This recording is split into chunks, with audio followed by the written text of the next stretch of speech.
Hey guys, John here, learningguitarnow.com, and in this lesson, I want to show you a little bit about how to mix major and minor and playing in the style of Eric Clapton. There's a couple little patterns that I use, and I hear Eric Clapton using those a lot, and it's just a simplified approach of how to start combining major and minor scales.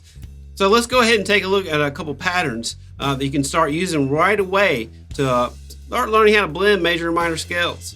So the first pattern, we're going to play this in the key of C, and if you don't know already, the first position minor pentatonic scale is the one everyone learns. You probably know that already. So what we're going to do is take a few notes from this pattern and just create a very simplified pattern and learn how to move that around and blend major and minor with it. So for instance, let's just take the bottom two strings of the C minor pentatonic scale using that first position. We're going to have 8 and 11 on the B and the E string, so you have this. Just those 4 notes right there. And one thing to take note of is you always want to know where the root note is. So the root note, we're playing the key of C. It's on the high E string, and that's 8th fret here. So we can also take that little sequence and move it to the G and B strings. You have 12, 15 on the G string, and then 13 and 16 on the B string. So this. So that little pattern right there, combining this, and then you have this. It's the same thing, it's just played on different strings. So now let's add the major pentatonic to it, and instead of playing 8, 11, 8, 11 on the B and E strings, we're just going to play 8, 10, 8, 10 on the B and E strings. So minor, this little pattern. Now instead of playing 11th fret, play 10th fret on the B and E, and you have a major pentatonic pattern. Now take the same thing up like we did with the minor position, and you have 12, 14 on the G, and then 13, 15 on the B string. Same thing, just on different strings. So now let's just take an example using the minor pentatonic pattern up here on the B and E strings of something Eric Clapton might play. Maybe something like this. So you can take that little lick, which is 8, 11 on the B string, 8 on the high E string, and then we're going to bend up slightly that 11th fret on the high E string, pull it down, 8 on the high E, 11 on the B, and then hammer on pull off, common Clapton move there, 8, 11, 8 on the high E string, and then 11 on the B, and then end on the root, the C note, 8th fret on the high E string. So slowly. So another thing to take note of is, even though this is minor pentatonic little pattern I'm using, I'm taking that bend right here on the 11th fret of the high E string and bending it just slightly, almost to the 12th fret sound. So if you'll notice, this 12th fret right here, it's taken from the major pentatonic scale. So in essence, you can actually just bend, use the minor pentatonic scale pattern here, and then bend to that 12th fret of the high E string, and you're blending major and minor right there just by doing that little bend right here on the high E. And that's commonly used in blues by all blues players. So the next thing to take note of is this little pattern. Let's move that up to the G and B string. So now we have this. Same principle. 12, 15, and then we're on 13, and then we're bending 16th fret on the B string. And once again, we're bending it about to the 17th fret, which is the major third.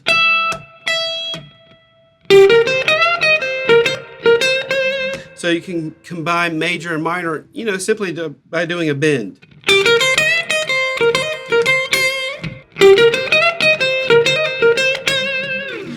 So let's take that little pattern. Now we'll switch it to the major pentatonic pattern, the same lick, and we'll have this. That's the same exact thing I just showed you using the minor pentatonic pattern, except we're just simply taking the 11th fret, moving it to 10, and that's it.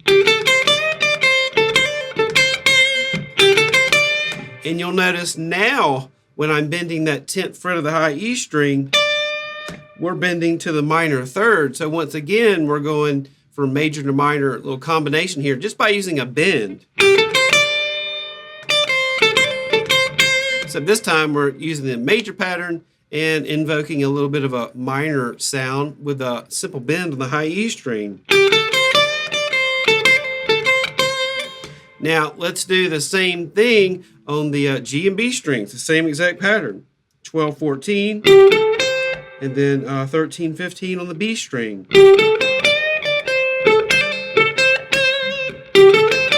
That bend now is on the 15th fret of the G string to that minor third here on the 16th fret.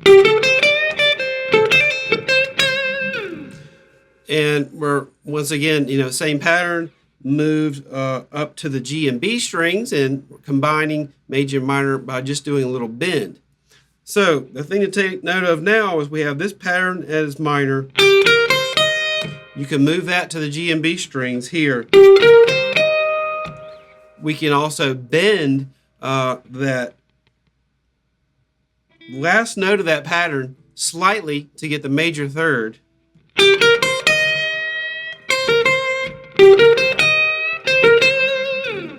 And now we can take that other pattern, convert it to major just by moving it back 2 frets to the 8 and 10.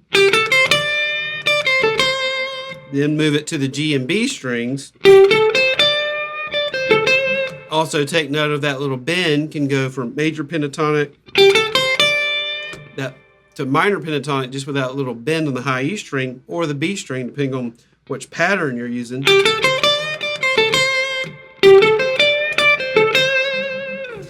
And now it's simply just, using those two areas in combination with everything else that you're learning. And you'll hear Eric Clapton wearing out that position. You'll always hear him do stuff like that.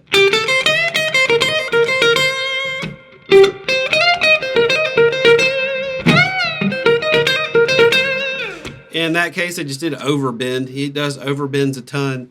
You can take that minor third, in this case it's on the B string here, and just overbend. So those little two patterns are just highly useful for learning how to blend major and minor, because they're just right next to each other. You got this minor, then major. Move it up to the G and B strings, minor, and then major. So you can go back and forth between them.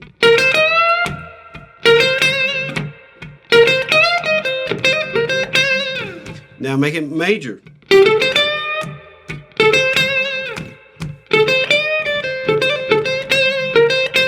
Now a minor. Go back to major. Minor.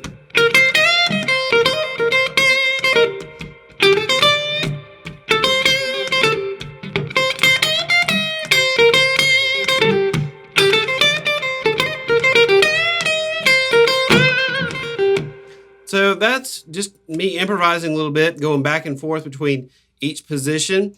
And then, you can just combine major and minor in the same lick as well. Once you start doing the stuff back and forth, learn how to combine in one lick, maybe something like this. Something like that, slower.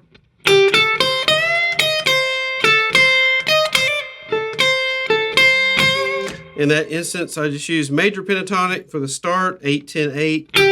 Now I'm switching to minor pentatonic with the bend. Now I'm back to major pentatonic. then hammer on pull off 8, 10, 8 for the major pentatonic. So you can just blend, you know, those little patterns together.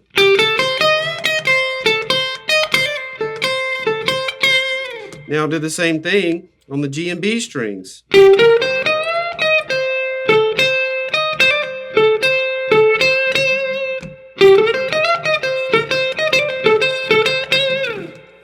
So for me, sometimes it's easier than just trying to learn, you know, this big pattern here. And then, you know, doing the major pentatonic, maybe dropping it back 3 frets. As a lot of people learn how to do, which there's nothing wrong with that. But the thing is, when you're playing a solo, you don't want to be here, you know, playing licks there and then jumping back 3 frets like all the time. Once again, there's nothing wrong with doing that, but you don't want to sound like a pattern player where, like, I got this, then we just jump back and do the. You don't want to just do that all the time. Eventually, you want to get to a point where you can just take whatever position that you're playing at and know, you know, little changes between the notes here and there that can be major or minor, depending on, you know, if you change one note up or down, or if you bend a note into it. So learning where your minor third and major third is at all over the fretboard is very helpful.